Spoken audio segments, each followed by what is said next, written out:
I had never spoken with Kyle Bass before. I've seen him doing national interviews in places like CNBC, but after talking with him, I feel like he almost has a personal mission statement that guides him. And it doesn't seem to matter if we're talking about investing, conservation, politics, or finance. Hi, I'm Dave Price, and this is the American Farmland Owner Podcast. Kyle believes that business, politics, and the love for protecting the environment, they can all happen. Doesn't mean that this is easy, but this can all be done, he believes. Now, we just finished an election that focused a lot on the economy, so we are going to start our conversation with Kyle there. So, Kyle, how is the overall economy right now?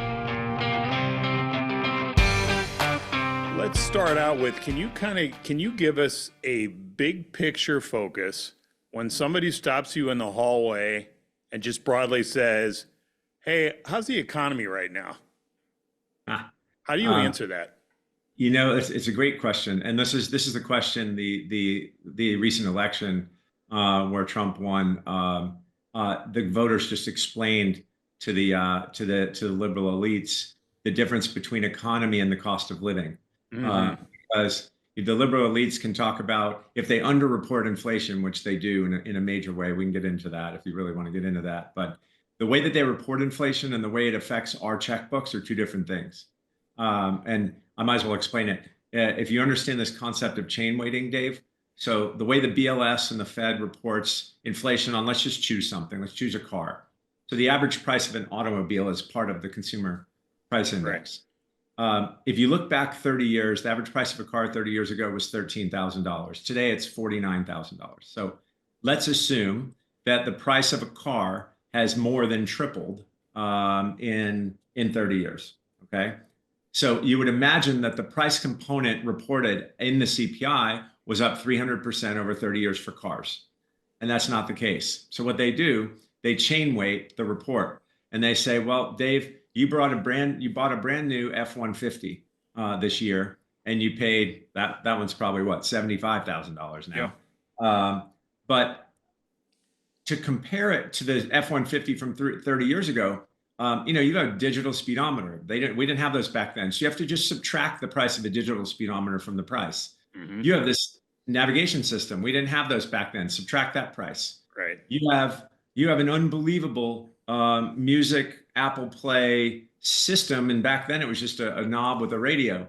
You have to subtract the price of that. So what they do is they subtract the price of everything new that is new, novel, and technology, and they bring it back 30 years. So they report the price of automobiles are only up like 9% in 30 years.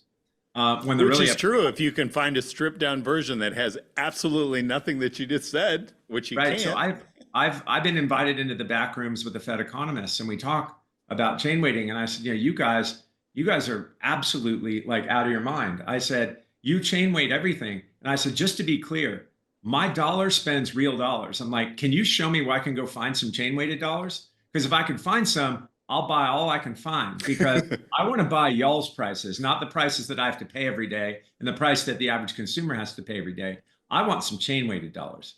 And, at the end of this conversation, the head of the Kansas City Fed, who actually puts on the Jackson Hole meeting, approached me and said, you're absolutely right, but we can't possibly change it now. It's, the delta would be so big that we just can't do it.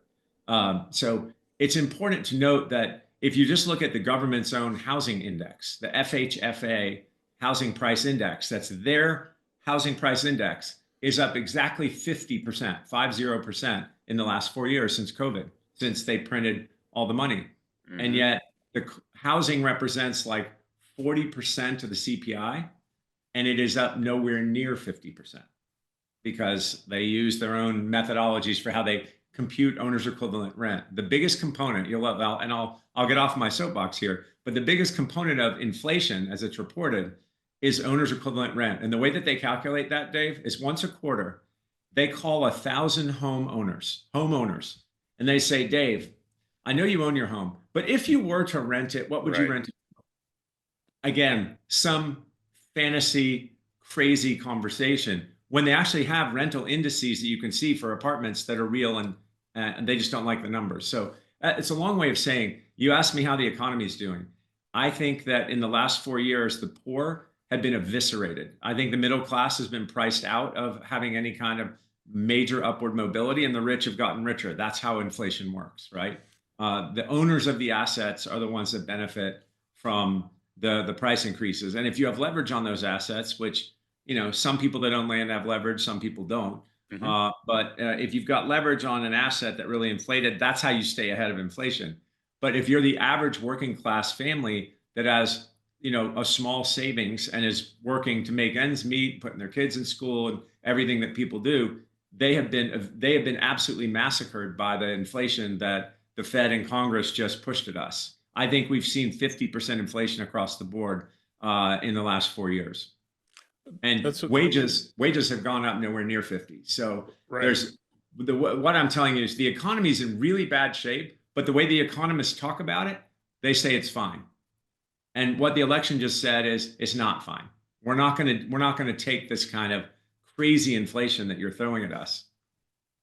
So what changes that? Because that's a fascinating way to explain the disconnect. That was one thing covering this past election that was often difficult because we would talk to economists and when Trump was president the first time, I'm just going to use him as an example, but he would point to, hey, another record on Wall Street, right? Well, we had tons of records this year, dozens of records. Big companies were doing well. By that standard at least, but there was that constant disconnect where people are like, my gosh, what about when I go into the grocery store and I can't afford a house and interest rates are crazy and Yeah. blah, blah, blah. So you talk about this entrenched system of reporting that BLS and others are using here. So, but what changes that?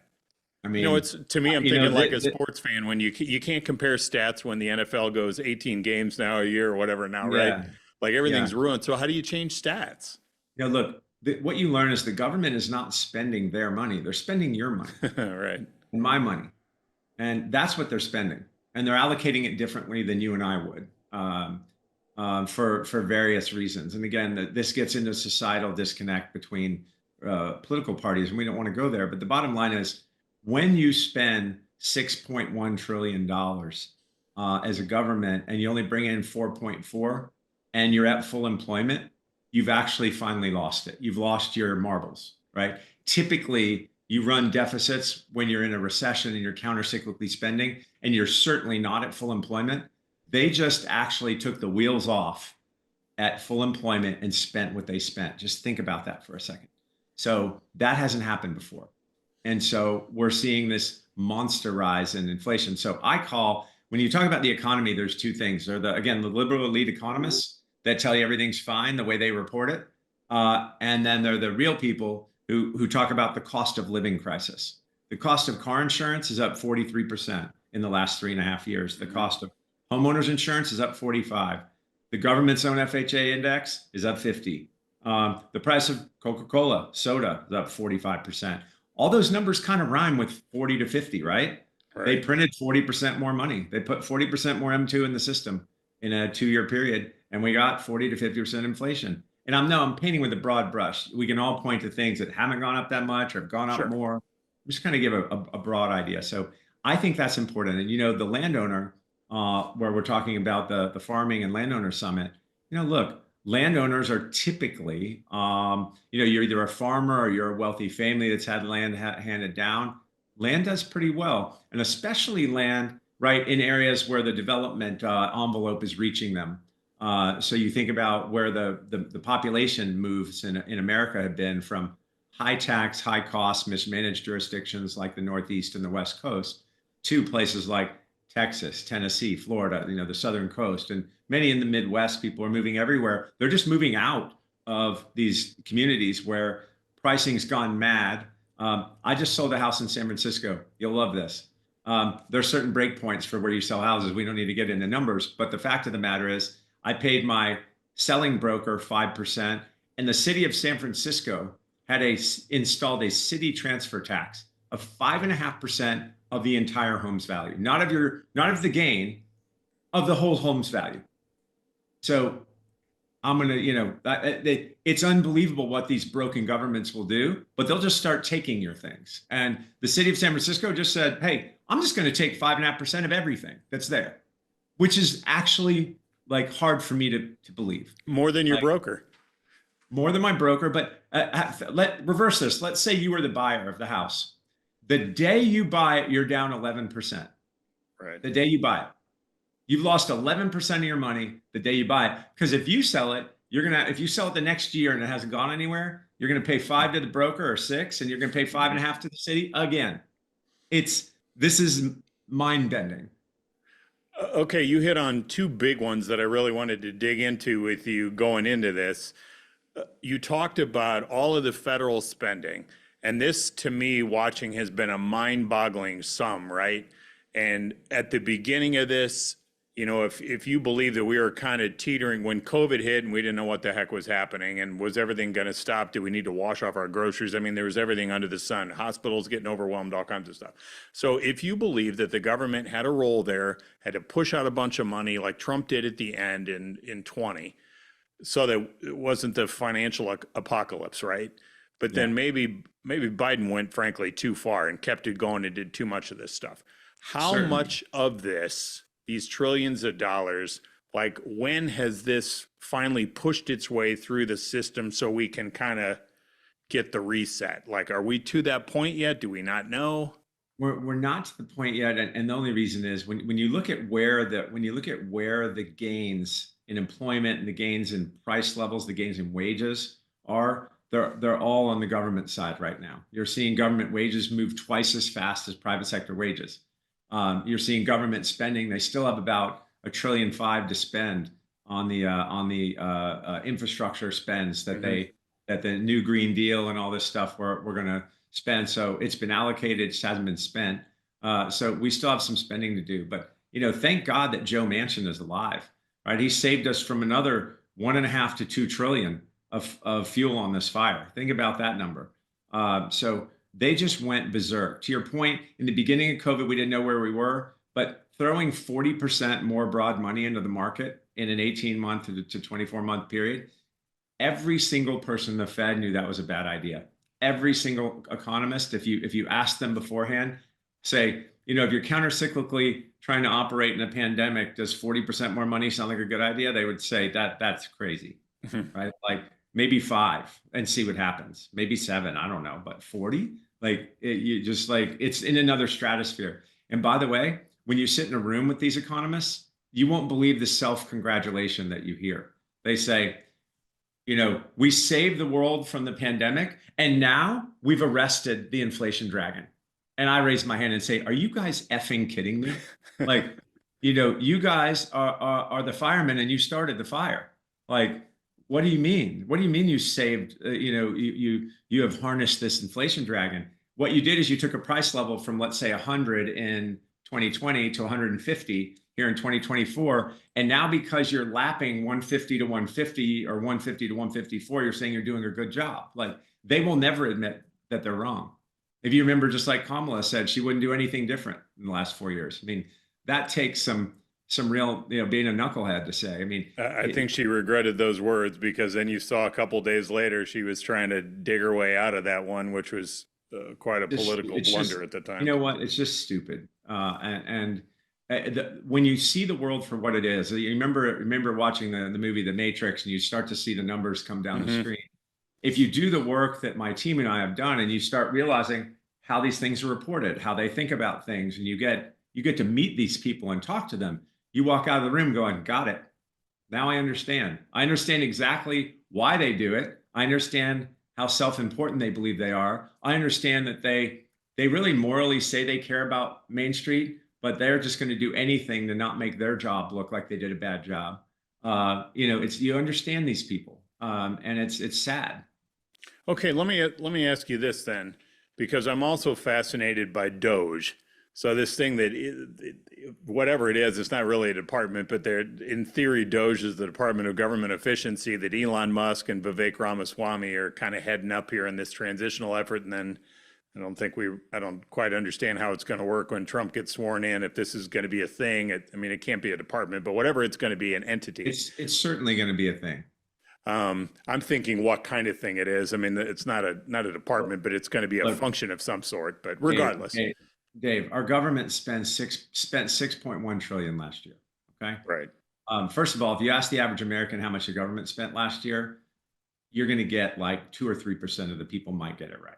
Oh, sure. Okay? So 6.1 trillion last year. And have you been to SpaceX by chance? I have not.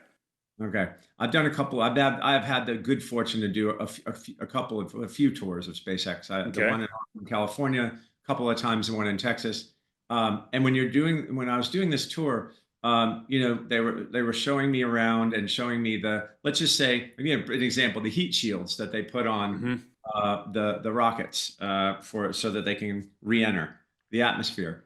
And they showed me this I don't know, I can't remember, was it a hexagon or octagon, but it was a I think it was hexagonal heat shield. And he said, you see this? This costs us, when we print them in mass, like $22 a heat shield. And the government heat shield that's the same size costs $2,000. And I said, why? And they're like, well, you should go ask the government that, because we're at the state of the art. We are on material science. We have the best printers. We do the best we can do, and we can do it pretty cheap. So when I think about that, and you remember these stories about government toilet seats being, For sure. 2,500 bucks or Yeah. something. There's so much fat in that system. You take a business person in that system and you start cutting fat. Elon has said their target's to take 2 trillion out. Right. Now, Right. mind you, I think we're supposed to run $1 trillion foreign deficit next year. Right. If they take $1 trillion out, it is a game changer. If they Yeah. take 200 or 300 billion out, it actually massively For helps, sure. because it reduces the deficit straight away. So I guess what I'm wondering is if we can stop just for one sec, just because we're talking about such a huge amount of money here, right? What I'm trying to wrap my head around is totally get where you're going. We're spending way too much money, which to the average person, that's bonkers, right? Because you can't live your life that way. And we've been doing it for 20 years now, especially. But can you turn the bus around all at once? And I guess what I'm wondering is, how do you view, let's say they're successful here, right? And they should be able to find tons of ways to cut. Yeah. If you stop the flow of that much spending in a short amount of time, what does that do to our economy? Oh, look, I don't think that, I think if we can successfully cut costs out of the government budget, Hmm. uh, unemployment's going to go up a bit, because there are a bunch of people doing jobs that just, I mean, again, there's in a specific department of the government, there are, I can't remember how many people work in this department, but they created a whole DEI department with 47 jobs, and the people make 200,000 bucks a year. What are those people going to do? Right? I mean, we kind of went full crazy. When you look at the numbers in education, the numbers that teachers make have barely moved up, but the pie chart of how many people are in administration has gone up exponentially. So just like Musk did when he bought Twitter, I'm not saying we can fire 80% of the government, but you can get rid of a ton of those jobs and retrain them to do something else, or have them be unemployed. Who knows? But the fact of the matter is, we should cut enough fat to where maybe we cut some muscle here and there, Dave. But if we do, we have people that are rational. Actually, I know you might not think Trump and Musk are rational, but when you look at the cabinet, everyone in the cabinet has actually had a job and run businesses and done well. If you look at the last cabinet, no one had ever had a job. They've been politicians their whole lives. And so I think it's important to have business people in there looking at these things. Um, let's talk about another reason I really wanted to talk to you. You're out of town right now, but back the home base in Texas. Mm-hmm. The balance, another thing I'm looking toward in this new administration, is the balance between reducing regulations, reducing taxes, reducing cost, but protecting and hopefully even enhancing our environment. We can point to all kinds of major crises that we're dealing with. Water at the top there, but in Texas there's some other things too. But how do we find that balance? And is this administration gonna lead us that way? You mentioned Elon. He's a fascinating guy because of the EV background. I don't know where Trump's going to go on that, and that might be some kind of collision point between those two. But we've seen government investment to try to make electric vehicles work. I mean, there are a bunch of ways we can go on this, but big picture, what's the balance? And is it going to come from people like you leading us to find this balance, or is it going to come from the government? You know, the beautiful thing about it is if you look back to the last administration, or you go back all the way back to the imposition of the Clean Water Act and then various iterations of it back in the 90s, 80s, 70s, there's a regulated footprint and architecture already established for, call it, physical impacts. If you're going to impact a wetland, if Elon's going to impact a wetland as he builds out Starbase in Boca Chica, Texas, he's going to have to, if he impacts 20 acres, he's going to have to build sometimes 400 acres of new wetland for them to allow him to do that impact. And that's all run by the Army Corps of Engineers and U.S. Fish and Wildlife. And that is a well-architected, time-tested system that actually works. And so the regulatory mitigation market works, and it works well. From administration to administration, it rarely changes at all. It's only gotten better for the environment and for the natural beauty. And as you probably know, I think a lot of people assume that Democrats want to protect the environment, Republicans don't care, they're just going to do business and wreck it. Every single Republican friend that I have in the state of Texas cares very much about the land, cares very much about the ecosystem, cares very much about biodiversity. And you wouldn't think that right away, but I'm going to tell you that everyone that I know loves the outdoors and loves preserving the outdoors. So as we're growing, Texas grew 7.5% last year. It was the fastest growing sovereign entity in the world, and the Texas Triangle is growing even faster. So when you think about Texas being the Tigris and Euphrates of growth in the entire world, it's both a blessing and a curse. You mentioned water. We have water, power. We have bottlenecks in our growth because we're growing so fast. And so when you're going to experience, we know we're going to experience growth. 80% of the state today is still rural. Only 20% is urban. So those numbers are going to change over time, more urban, less rural. But we can do this thoughtfully. And what I mean by that is, if you're going to build a 1,000 megawatt data center and you're going to put it on 10 acres, well, why don't you go buy 1,000 acres and build on 10 or 20 and preserve the rest? And the Googles of the world and the Amazons of the world, they all actually subscribe to this ideology. They want to do better, and they want to be able to do things that are more thoughtful. So if you put on a thoughtful cap, you don't want to stunt the growth. You want to handle the growth with a development mindset that preserves as much of the environment as you can. And there is a way to get that done in places like Texas. It's impossible to do that in San Francisco or New York City, or all these places that are fully built out and they've wrecked everything already. But where the growth in the United States is going, there is a way to thoughtfully grow. And does that require state and federal incentives in some fashion to achieve what you're talking about? Do we have to have credits? Well, those credits, environmental mitigation credits exist, and they've existed for decades. So that again, that's well set. When we get into the carbon markets and emissions, the EPA regulates emissions. So the answer is government oversight is important in various areas. And I'm a smaller government person, but it's necessary to be thoughtful and have the government involved.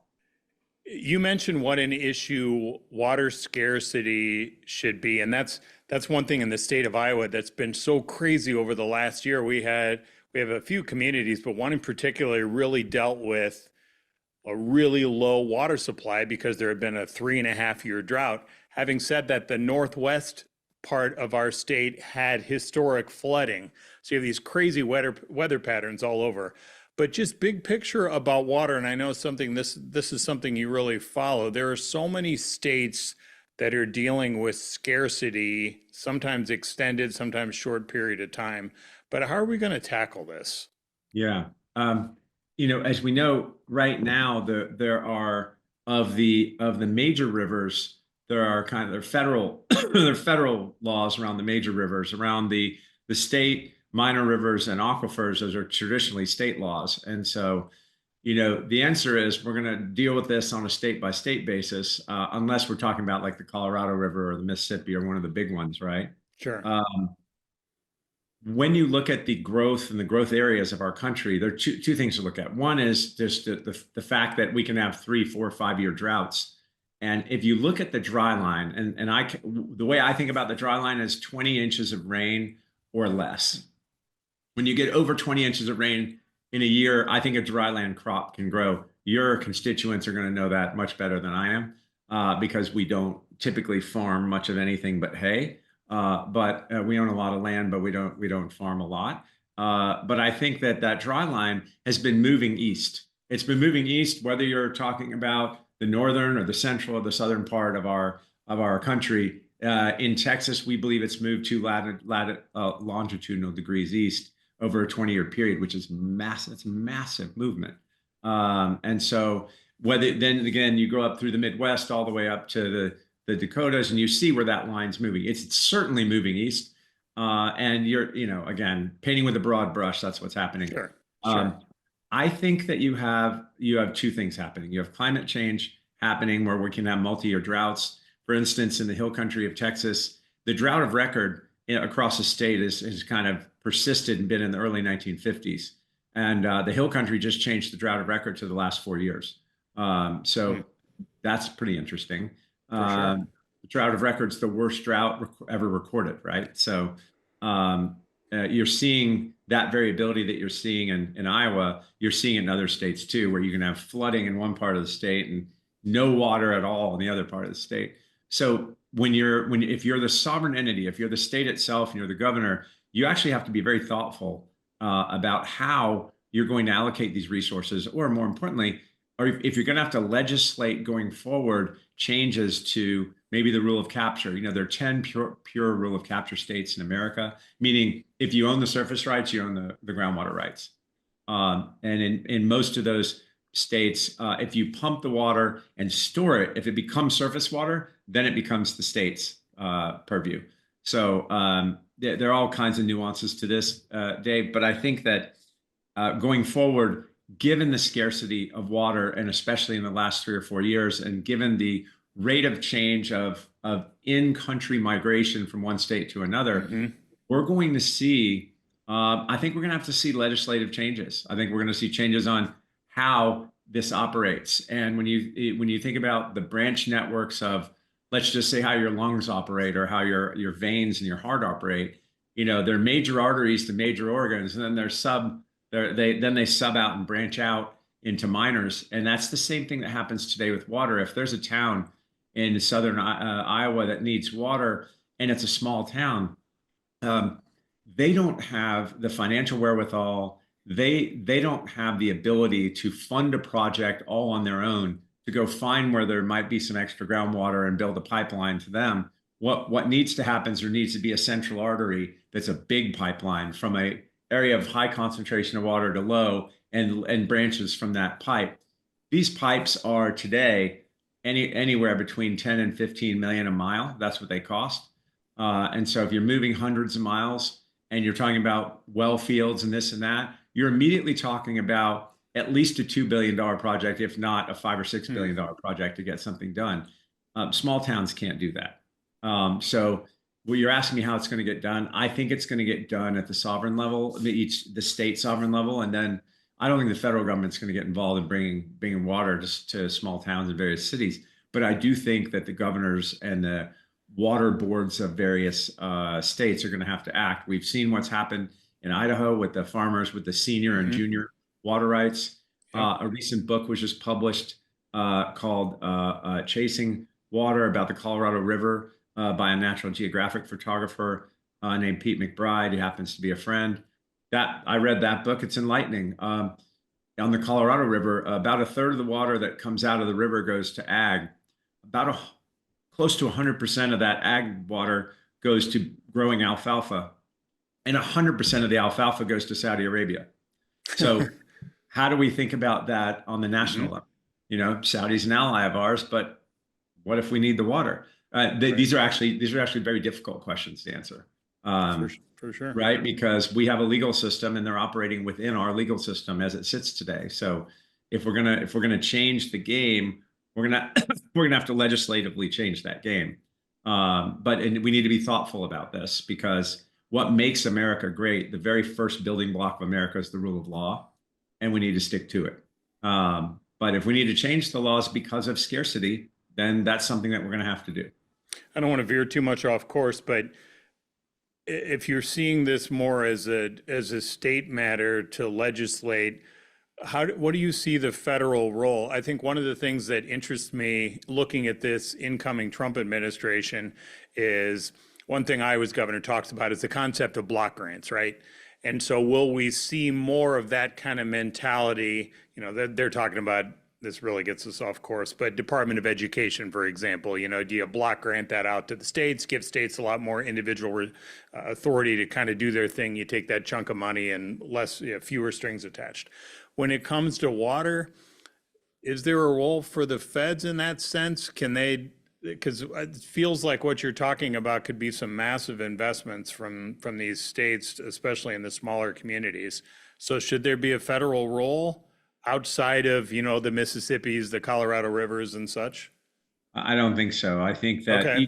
each state has the sovereign capacity to issue, you know, to engage in ad valorem tax, to do things where they can issue revenue bonds. There are plenty of kind of municipal finance authority ways to get things done. If it's a state general obligation, the state can take this on, and then in the end, our conversation is really important to understand. What that means is the price of water as it gets delivered to your tap is not going down. It's going to go up. The next set of water to find is going to be kind of a step function change in price. Like this is not a linear, oh, you know, you've been paying, you know, $1.81 per thousand, and I'm telling you it's going to be $1.90. The next price might be $3 a thousand, and they're just going to have to average that into what's existing, or it might be 4, it might even be 5. So the next moves are going to be exponentially more expensive because of the inflation of all of the inputs, of the materials, the labor, the rights of way, land prices. All of those things factor into the new water solution, right? And so one thing I'm certain of is you're going to see your retail water prices move faster than, call it Bureau of Labor Statistics CPI inflation. Hey, as we close out, there's one thing I wanted to get into. Will you talk a little bit about, we always like to talk to our guests kind of professional background too, the conservation equity management.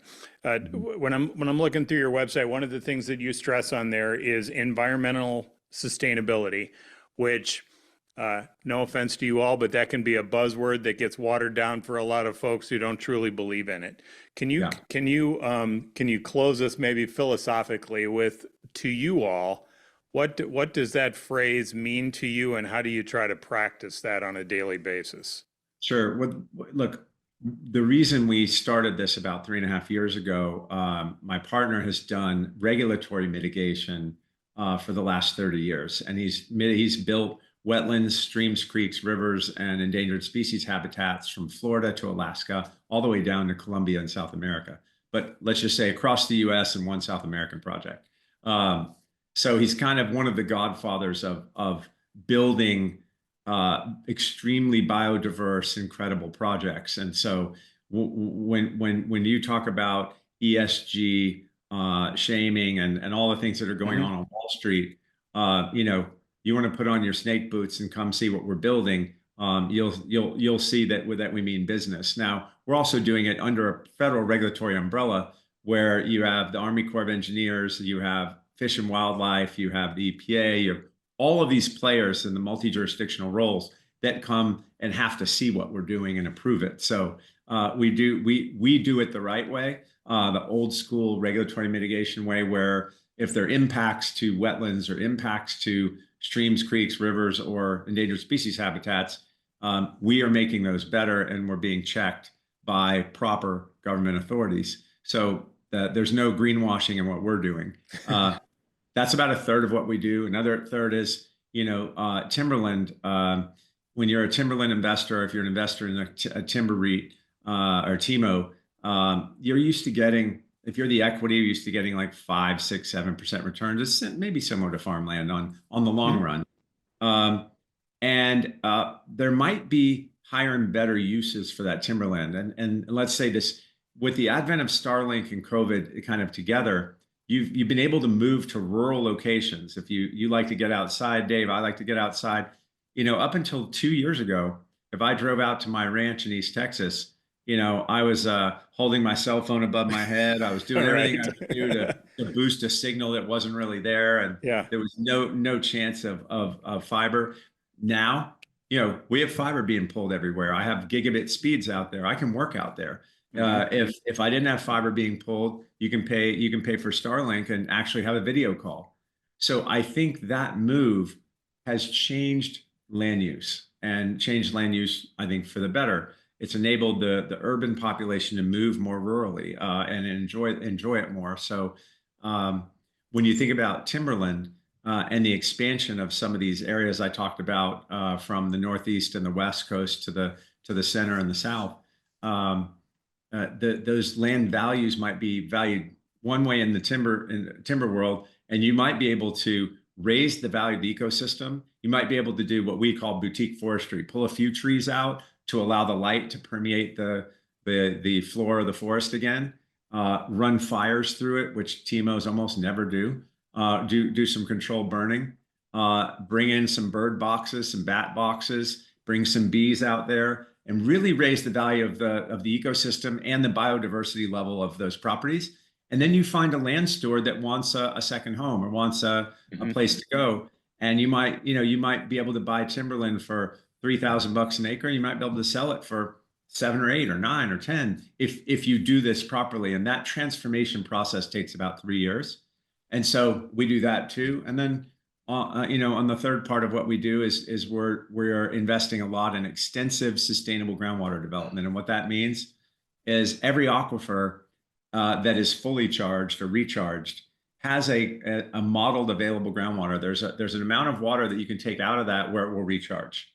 As you know, there are many aquifers in America, especially west, that aren't recharging and they're drawing down. And in Texas, we've got the Ogallala up in the Panhandle, where the IRS decided decades ago that it's just never going to recharge, and that it's just this underwater pool of water, that underground pool of water, where it's just going to draw down to somewhere near zero in the next 40 or 50 years, and that's a problem out there for the farming community in the Panhandle of Texas. Because once long ago that aquifer was prolific, and now it's being drained at an exponential rate. So when you think about all of those things, you can do things sustainably, you can do them right, and the way that we're trying to create that intersection of bringing capital markets in to solve complex environmental and societal problems without giving up returns. Right? This is not a philanthropic effort. We are doing our best to do things right, but there actually is a world where you don't have to give up returns, and you can make nice double-digit returns by doing everything I just explained to you. And in the end, what that's doing is bringing water from high concentrated areas to areas of desperate need, which is a societal benefit. And then in the other two, we're raising values of ecosystems and biodiversity and permanently conserving some of those assets. So it's been a lot of fun so far. We're only 3.5 years in, but so far things are going really well. Kyle, we appreciate it. We've covered a lot. We appreciate the conversation. Thank you. Yeah, thank you, Dave. Kyle Bass will be a featured headline speaker on January 14th at the 18th Annual Land Investment Expo in Des Moines, Iowa. Now, full disclosure, American Farmland Owner is a media sponsor of this event. Kyle might talk about his extensive background with China's influence in the United States, but he told me that he also plans to talk about the longer-term view on farmland ownership and investing. By the way, you can listen to Kyle either in person at the expo, or there's a virtual option as well. You can find out more information about the Land Expo by reading our profile piece about Kyle Bass. You can find that at AmericanFarmlandOwner.com. And it is part of our free weekly newsletter. You can sign up, you can get the newsletter, and the newsletter also has a link to our weekly podcast like this one. You can do that while you're there, get it all sent to you. Did I mention it's free? Again, go to AmericanFarmlandOwner.com, the place where landowners get their news. Thanks for listening, and thanks for caring about the future of our farm.